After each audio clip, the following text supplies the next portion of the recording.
नमस्कार मो cooking channel को आपण मानकु समस्त को बहुत बहुत स्वागत जनाऊँगी। आज आम मार्केट रे जो बड़ चिंगुड़ी मिले तार गोटे तरकारी तैयारी करबा। एबे चलंतु स्टार्ट करबा एही रेसिपी टिकु। वीडियोटी को संपूर्ण देखिबा पाई अनुरोध रहिला। मु एठी 1 केजी रो बड़ चिंगुड़ी को ताको भल भाबरे तार गोड़ आ निश को भल भाबरे बाछि नैची आ 4-5 थर भलकरी धोई नैची। आ चिंगुड़ी देहरे आवश्यकता मुताबक लुण आ हलदी आम एठी पकई देकरी ताकू भल भाबरे एंती गोलई नबा।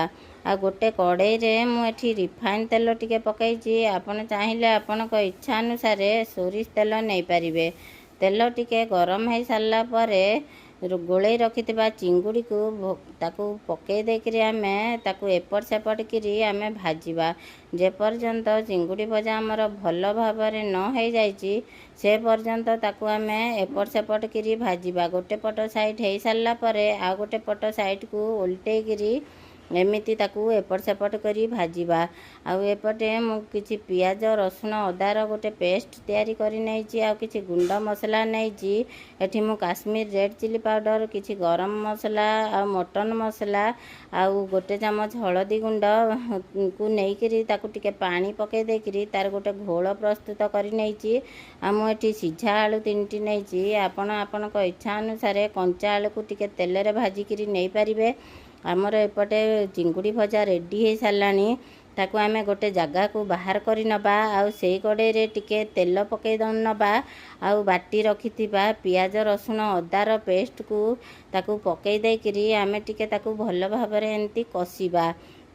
आ गोटे बड़ साइज रो मु टमाटो को भल भाबरे ताकू धोई करी छोट छोट खंड करी ताकू काटी नैथिली। ताकू मसला देहरे पकई करी ताकू एंती कसीबा। आउ जो आमे घोल गुंड मसला रो घोल प्रस्तुत करथिले ताकू भी मसला देहरे पकई करी ताकू 5 मिनिट एंती कसीबा। जेमिति तेलरू मसला अलगा न हो जाइची से पर्यंत भल भाबरे कसीबा। आ सिझा आलू को मु एंती छोट छोट खंड करी काटी नैथिली ताकू आमे मसला देहरे पकई करी 2 मिनिट एंती कसी सारा पर भाजी रखिथिबा चिंगुड़ी को पकेइबा। आउ पकई करी ताकू भल भाबरे एंती कसी नबा। 2-3 मिनिट कसी हो सारा पर आमर आमे जेतिकी ग्रेवी रखिया को चाहिबा सेतिकी आमे पानी दबा। मु एठी टिके अधिक झोल रखिबी सेतिपाई टिके अधिक पानी दे देइची। अधिक पानी दे सारा पर ताकू आमे बेसी टाइम आ बसेबानी। हमर तो आलू भी भल भाबरे सिझी जाइची आ चिंगुड़ी भी हमर भल भाबरे भाजी हो जाइची। सेतिपाई हमर तरकारी शीघ्र हो जिवो।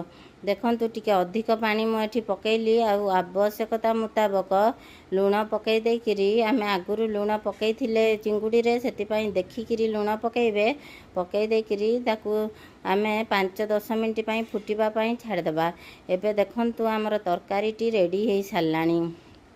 मो भिडियोटी जदि आपनकु भल लागिला गोटे लाइक करिवे गोटे शेयर करिवे पाखरे थिबा बेल आइकन बटन टी को दबे देबे जहा फल रे मो वीडियो सब आपनक पाखकु प्रथमे जाइकरी पहुँचीबो।